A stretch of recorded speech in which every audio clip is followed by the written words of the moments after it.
Hello viewers, आज हम देखेंगे basic civil engineering and engineering mechanics का स्टोन वाले पार्ट का सेकंड पार्ट। ठीक है, तो ये आपका चैप्टर था, फर्स्ट चैप्टर स्टोन। स्टोन में आपने इंट्रोडक्शन क्लियर किया था, क्लासिफिकेशन ऑफ स्टोन, उसके 3 टाइप्स के क्लासिफिकेशन थे,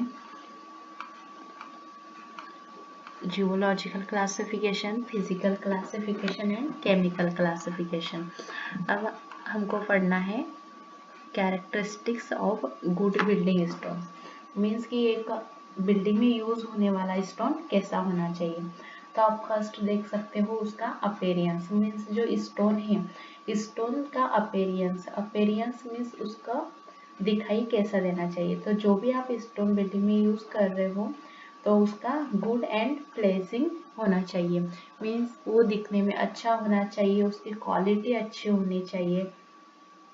when they are use in face work, जब आप कोई भी स्टोन को फेस वर्क के लिए, फेस वर्क का मतलब होता है कि जो एक्सटर्नल अपेरियंस होता है आपके बिल्डिंग का, वो जिसमें आप सजावटी कार्य के लिए उसको यूज करते हो, तो उसको बोलते हैं फेस वर्क।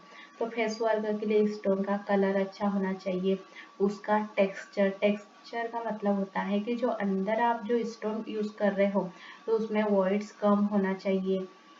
और जो बिल्डिंग है, बिल्डिंग के इम्पोर्टेंस के लिए ये सारी चीजें आपने स्टोन को देखना चाहिए। लाइट कलर्ड होना चाहिए स्टोन्स का, बेटर डार्क कलर स्टोन भी ज़्यादा अच्छा होना चाहिए। मीन्स कि जो लाइट कलर है स्टोन का अच्छा होता है देन बेटर डार्क कलर से। तो जो स्टोन है शुड हैव यूनिफॉर्म कलर, उसका जो कलर होना चाहिए वो एक समान होना चाहिए। Stone should also be free from and cracks and holes. जो स्टोन है उसको जब आप कट करोगे तो आप देख सकते हो कि कुछ स्टोन्स में क्रैक्स होते हैं, छोटे छोटे ऑइड्स होते हैं, हॉल्स होते हैं। तो स्टोन कैसा होना चाहिए, इन सबसे फ्री फ्रॉम होना चाहिए। मीन्स सिंपल तौर पे देखा जाए तो स्टोन का अपीयरेंस अच्छा होना चाहिए, मीन्स उसका कलर अच्छा होना चाहिए, उसका टेक्सचर अच्छा होना चाहिए, वो उसमें वॉइड्स और होल नहीं होना चाहिए, उसका जो वेट है वो हल्का होना चाहिए, और उसका जो कलर है वो भी डार्क ना होते हुए थोड़ा लाइट होना चाहिए। तो ये हो गया किसी भी बिल्डिंग स्टोन का अपीयरेंस। अब आता है स्ट्रक्चर। स्ट्रक्चर क्या होना चाहिए, अनस्ट्रेटिफाइड स्ट्रक्चर होना चाहिए, ठीक, बिल्डिंग का। और उसके बाद आता है कॉम्पैक्टनेस। कॉम्पैक्टनेस मीन्स जो स्टोन आप यूज कर रहे हो बिल्डिंग के लिए वो कॉम्पैक्ट होना चाहिए। कॉम्पैक्ट क्यों होना चाहिए, क्योंकि जो हाई प्रेशर आता है उसको वो आसानी से रेसिस्ट कर सके, मीन्स सहन कर सके। तो ऐसा स्टोन बिल्डिंग में यूज होना चाहिए। उसके बाद आता है हेवीनेस। हेवीनेस क्यों होना चाहिए, इतना ज़्यादा भी हेवीनेस नहीं होना चाहिए, सिर्फ इतना होना चाहिए कि आपके जो बिल्डिंग पे कोई लोड आता है तो उसको क्या कर सके, वो बियर कर सके। जो स्टोन की जो डेंसिटी है, पोरोसिटी है, वो अच्छे होना चाहिए। स्पेसिफिक ग्रेविटी कैसे होना चाहिए स्टोन की, वो 2.4 से 2.8 के बीच में होना चाहिए। उसके बाद आता है पोरोसिटी।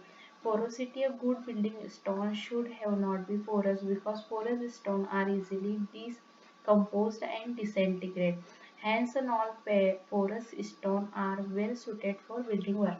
पोरोसिटी का मतलब होता है कि जब आप स्टोन को कट करते हो तो उसके अंदर कुछ वॉइड्स होते हैं, तो उससे क्या होता है, स्टोन ज़्यादा लोड कैरी नहीं कर पाता है और इजीली ब्रेक हो जाता है। तो स्टोन में पोरोसिटी नहीं होना चाहिए, और यदि पोरोसिटी होती है तो उसमें क्या होता है, वाटर इजीली वहाँ पे चला जाता है, उसमें क्या वॉइड्स में फिल हो जाता है, तो आपकी जो बिल्डिंग की जो स्ट्रेंथ है वो कम हो जाएगी।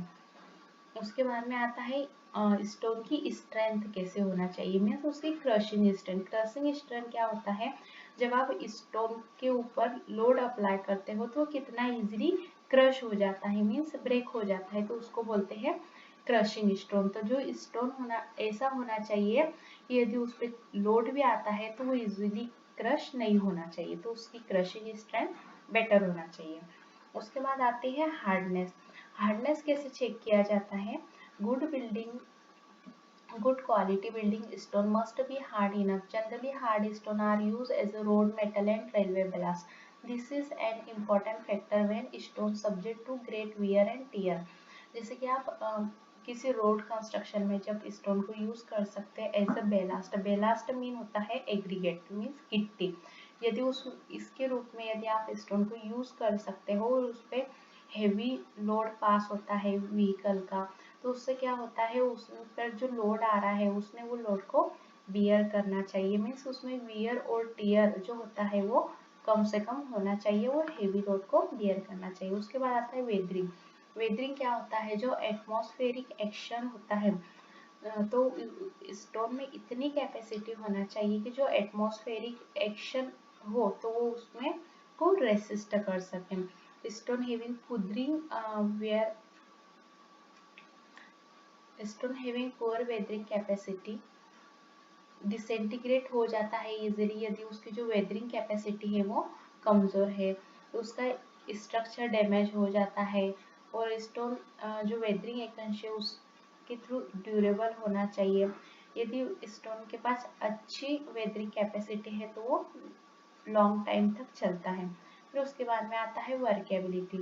वर्केबिलिटी क्या होता है, जो स्टोन होना चाहिए वो वर्केबल होना चाहिए। Means one place to other place उसको आसानी से कैरी होना चाहिए, उसका लाइट वेट होना चाहिए। जब हम उसको ड्रेसिंग करेंगे, उसकी कटिंग करेंगे तो इजीली हो जाना चाहिए, जिस भी शेप और साइज में आप उसको कट करना चाहते हो, तो इसको बोलते हैं वर्केबिलिटी। फिर बाद में आता है वाटर एब्जॉर्प्शन।